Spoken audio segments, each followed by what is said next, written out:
Hey, what's going on, guys? Welcome back to my channel. Here we are again with another video. So a few weeks ago, it was import face off and I drove the car down there, try to have a good time.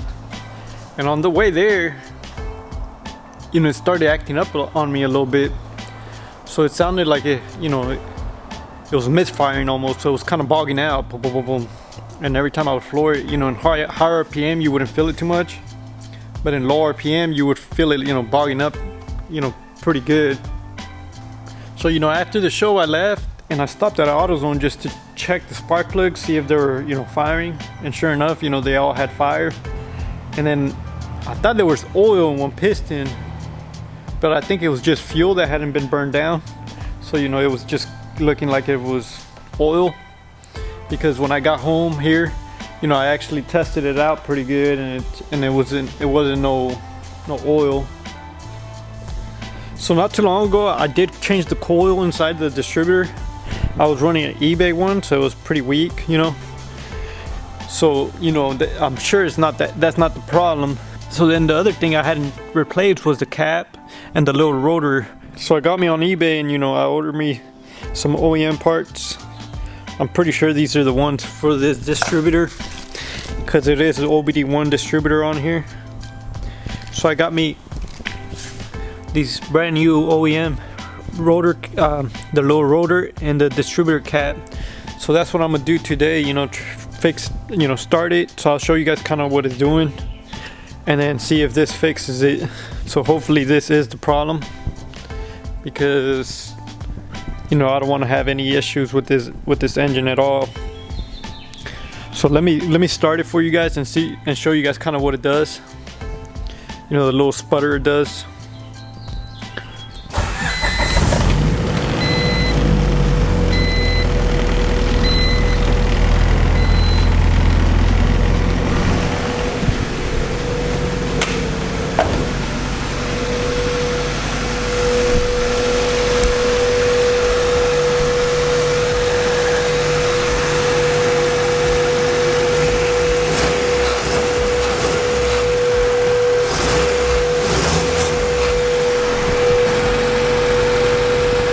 So I don't know if you guys could hear that,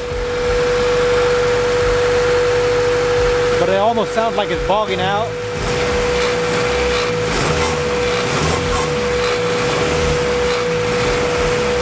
Kind of goes, and I did mess with the distributor timing, because I thought that was it at first, but it wasn't. So let me switch these out and see if that fixes this problem.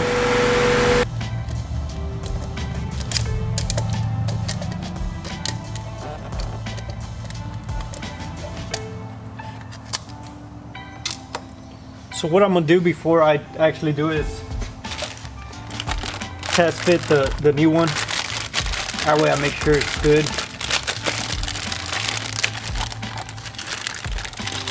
You see, I actually went to AutoZone and tried to get a knockoff one just to see if that was the problem, and it was a size out. And sure enough, this one's not the actual size either. So apparently I got a bigger distributor, so this wasn't even the right size cap. So it turns out that wasn't the size. You see, I thought this was an OBD1 distributor from a Del Sol, but I'm guessing it wasn't. So it's probably got to be like an Integra or something, because right here I have a P73. I'm not 100% sure, so let me do a little bit of research and find out what this one's out of. I should have taken it apart and really look at the numbers, but yeah, let me figure it out. All right, so I guess this was a bust. I should have done a little bit more research into what distributor I actually had, but I guess that's not the distributor the guy used when he did the wiring. So I need to figure out really what engine this is from. So what I'm gonna do is I'm gonna take this cap off and then run to AutoZone or O'Reilly's and try to get one of those knockoff ones, and just to try it out with that. And then if that's the problem, if I figure it out, whatever, then I'll go out and do a little bit more research and try to find the OEM part. So what I read online with the little research I did right now, it could basically just be a GSR distributor. So you know, Integras back in the day still had GSRs, so that's what I'm gonna go for first. I'm gonna look for a GSR model and then go from there. So we'll see what I run into. Alright guys, so here I am back again. I already ran to AutoZone. So it turned out basically the one that matches my distributor is the Integra Type R. So, you know, I bought this one. It was only 12 bucks. So I said, hey, I'll buy it just for now, just to see if this is a problem. So now what I'm thinking is that the guy that did the wiring didn't really change the distributor. Maybe he just, you know, rigged the wires to make it OBD1. So I might still be running the stock OBD2 distributor. It's just the wiring he probably changed. You know, for now, let me just put this cap on here and see if this does it.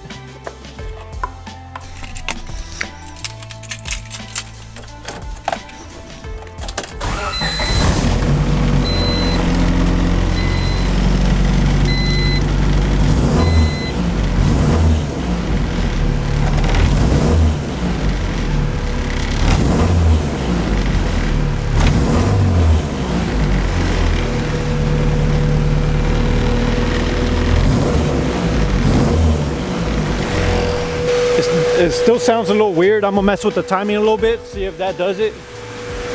Because I did mess with the timing.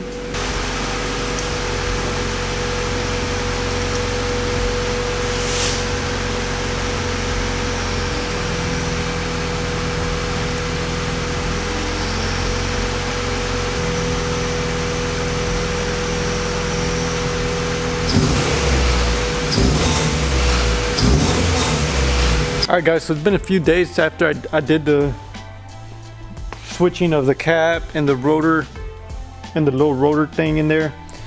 So you know, I got thinking, and I was thinking maybe it's the fuel system for sure. So what I'm gonna do now is I'm gonna take this cover off, and I'm gonna pull the fuel injectors out and make sure there's no debris inside the little cap, because they all have a filter. So I'm gonna make sure there's no debris in none of them. So I'm gonna go through all of them. And then also what I did is did a little bit of research, and I have a little filter. It's just one of the little shitty filters, tiny.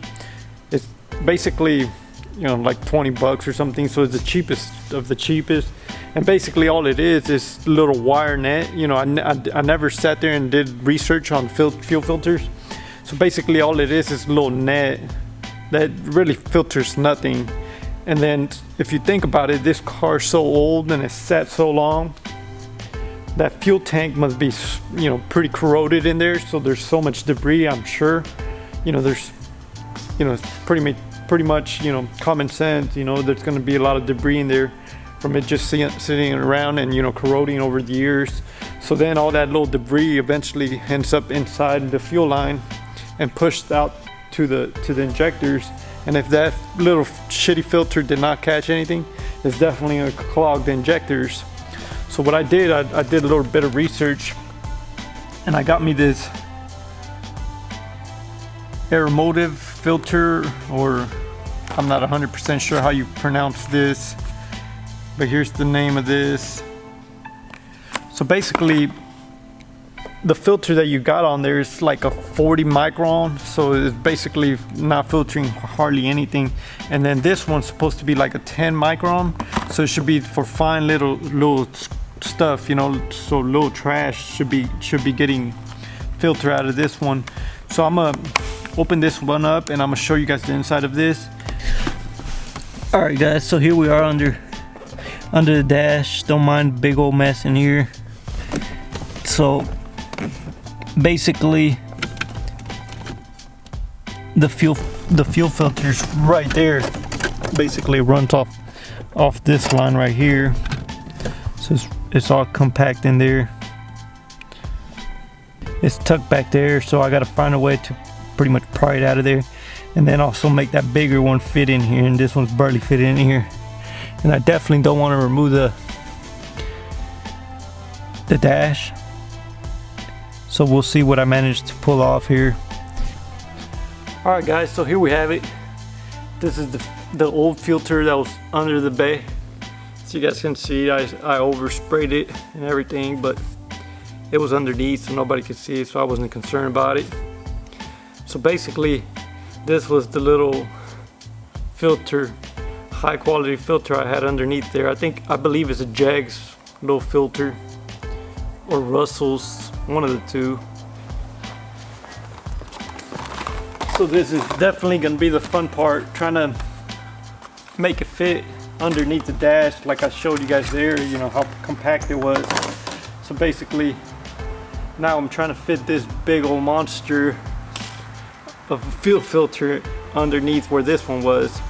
You know, I do have a little advantage that at the main line it's actually, you know, the metal one, so I could actually, you know, kind of push it off a little bit and pry on it. So you know, that's kind of what I was hoping it's gonna help me. So you see, last time what I did was I had this one pushed out and this 90 was behind the firewall. So you guys can see this basically the little bit of space that I had from the firewall to the you know, fuel filter.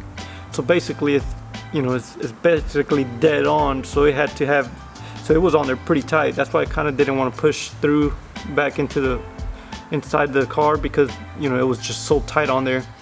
And then so what I'm gonna do this time is actually stick the long piece in, so that's gonna give me about an inch in there. And then I also got me a 90, which is gonna push me out a little bit more. So now that's kind of where I'm thinking I'm gonna have enough room to, you know, just be able to just screw it all up and make it work, because now I gained me about an inch of space.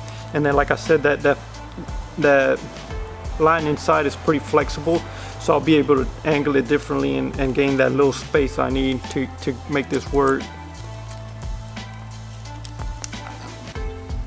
So I'm actually curious to see what's inside this filter, so I am gonna get in here and open it up and show you guys what's in here. And then I will open this one up and show you guys what's in here.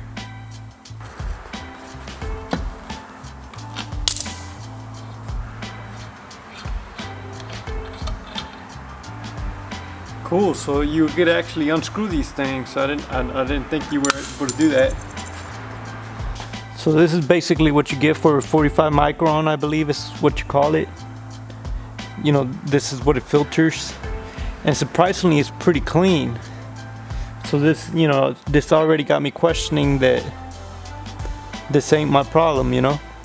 Clean. So then, if you open this one, this is what you get, a 10 micron. So this one's a finer filter. You know, I'll have a better fuel system now, a better fuel filter, and I'll know it's being filtered, you know, pretty good. Look at those big old chunks of debris that's in there, you know. So basically, you know, a lot of that could end up being a problem, you know, and clogging your injectors.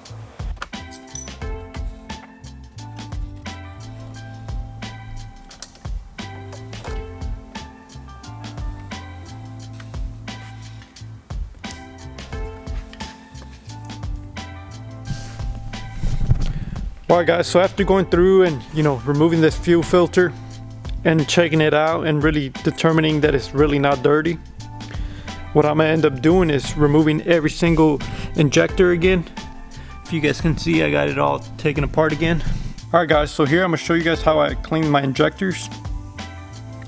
Typically you want to remove the little O-ring from here, because I'm gonna use carb cleaner, and carb cleaner for some reason expands little seals, little O-rings. So you don't want that, because then you're gonna have trouble putting it back into the fuel rail. So I found me these little connectors, so you guys can see, that fit perfectly in here. And then I got 2 of them. So I got my 9 volt battery hooked up to some little clamps. And what I'm gonna do is clip them on there. And then the other thing you want to do is find yourself a little cap that goes over this.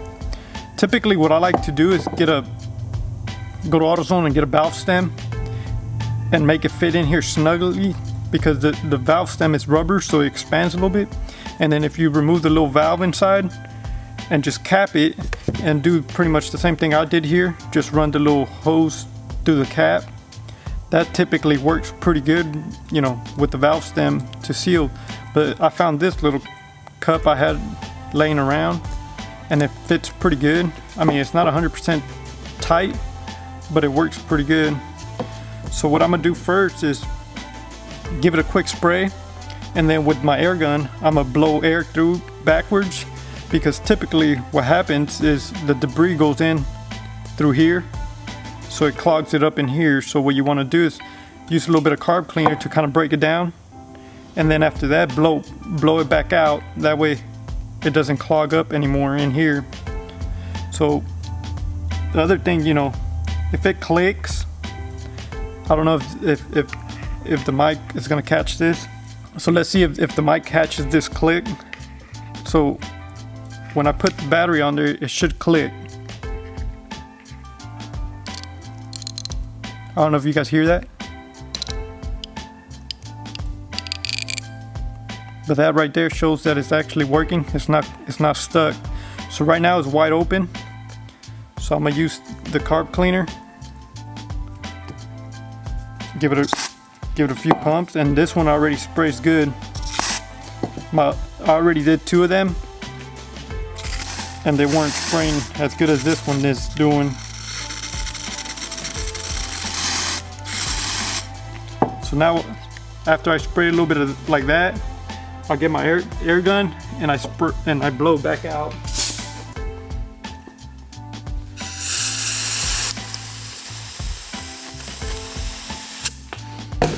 And then I'll repeat the process through the front, push it back in.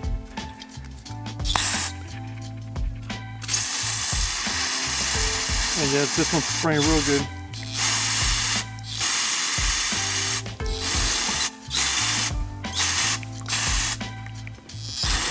You see all this spray is pushing through the sides. With the valve stem, it typically doesn't do that. But this one was pretty clean. This one, the other 2 were kind of clogged. So I'm thinking that's probably my problem. So hopefully my last injector turns on too, and I think we should be pretty good.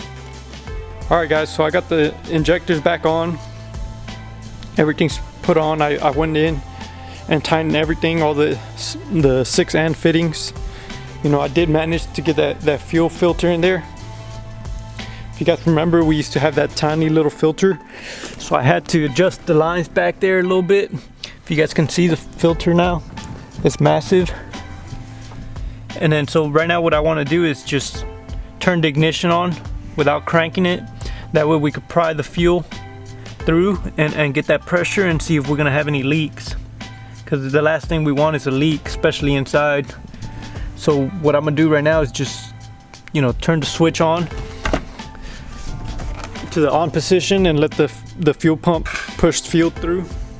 And I'm hoping this was part of the problem, you know, because those fuel injectors were, you know, pretty conked up. They were just dirty, you know, because it had sat so long, or, you know, eventually a bunch of little pieces ran into them. So right now, like I said, let me turn on the switch and see if we got any fuel leaks.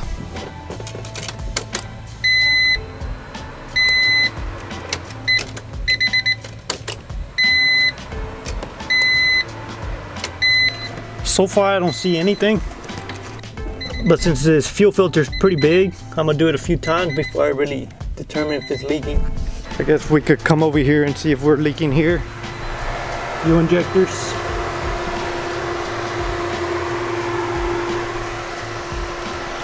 I mean, so far it seems like it's not leaking at all.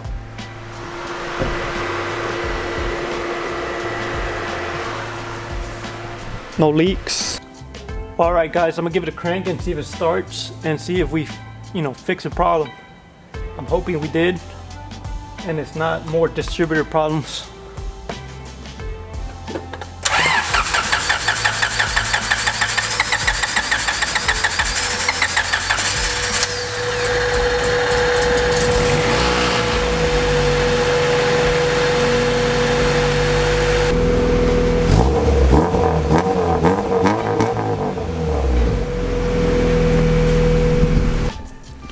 All right guys, so as you guys heard, I pretty much found the problem. Those fuel injectors were dirty. So this is definitely a good idea, especially on an old car like this, to get one of those good filters, because that fuel tank, unless you really change that fuel tank and get a cell or a brand new tank, you're gonna have so much debris in there for sure that's eventually gonna make it through the line. And like in my case, the fuel injectors were dirty. So I'm glad I took the step and cleaned them out, because after I seen that the small fuel filter wasn't clogged, that straight up told me it's got to be my injectors. And since I had already taken it apart with no fuel in the lines, I went ahead and took them out and cleaned them out, and that definitely did it. So now this thing's running nice and clean. And since I upgraded that fuel filter, so it's definitely going to be real good now. I shouldn't have any problems down the line. And if I do, that means that filter's clogged, which that little one wasn't even clogged, so I imagine it'll take a long time for this one to clog up. But yeah guys, I'm excited now. We got this thing running good again. Luckily it wasn't a crazy problem. Yeah, I did waste a little bit of money buying the distributor cap, and it wasn't even the one I needed, so I'll probably post that on Facebook and try to sell it for cheap, hook someone up. And then other than that, we should be good. Unfortunately I still haven't got the car aligned because I ran into this little hiccup, and I didn't want to be driving it around like this because that causes more problems. So once I get this thing aligned, I'll definitely have videos, maybe getting a few launches and some good drives, so stay tuned for that. Well guys, I appreciate everybody watching. Don't forget to like, share, subscribe. Until next time, peace.